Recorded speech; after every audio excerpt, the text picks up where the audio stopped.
Assalamualaikum warahmatullahi wabarakatuh. Baiklah, di sini kami akan menjelaskan materi dari manajemen keuangan internasional. Terlebih dahulu, perkenalkan kami terdiri dari 4 anggota, yaitu saya, Sylvia Haryadi Putri, dan rekan saya, Rana Dewita, Vivi Jumini Oktari, dan Maulidia Rahmi Putri. Saya akan menjelaskan tentang pasar ekuitas internasional. Pasar ekuitas internasional merupakan tempat terjadinya jual beli saham kepada perusahaan publik yang diperdagangkan di seluruh dunia, dan membahas tentang emiten dan penjualan saham baru di pasar primer oleh perusahaan kepada investor pertama. Jenisnya yang pertama pasar perdana, yang kedua pasar sekunder. Yang kedua, pasar obligasi internasional, yaitu terdiri dari semua obligasi yang dijual kepada perusahaan penerbit, pemerintah, atau organisasi lain di luar negara. Penerbitan obligasi internasional adalah cara yang semakin populer untuk mendapatkan dana yang dibutuhkan. Pembeli biasanya yaitu bank-bank yang menengah ke atas, dana pensiun, reksadana, dan pemerintah dengan cadangan keuangan yang berlebih. Baiklah, saya akan melanjutkan materi dari teman saya, yaitu pasar keuangan internasional. Pasar keuangan internasional adalah pertemuan antara pembeli dan penjual yang subjeknya adalah antar negara yang bersangkutan untuk memperdagangkan produk keuangan dalam berbagai cara, termasuk penggunaan bursa efek secara langsung antara penjual dan pembeli atau over the counter. Yang kedua yaitu perbankan internasional.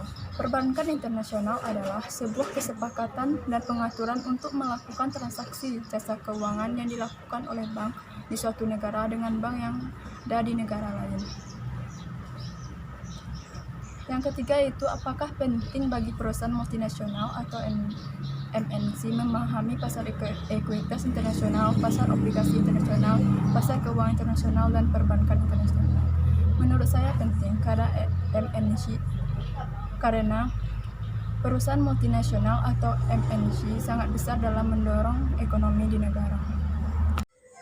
Bagaimana dampak ketika pasar di atas di masa pandemi ini? Dampaknya sangat berpengaruh, sangat banyak sekali, dan mempengaruhi perekonomian maupun para investor yang menanamkan modalnya. Sekarang investor berpikir untuk menanamkan modalnya, serta sepertinya banyak investor yang menjauhi dan beralih untuk menginvestasi. Selanjutnya, bagaimana prediksi ke depan tentang ketiga pasar tersebut setelah wabah COVID-19 ini mereda?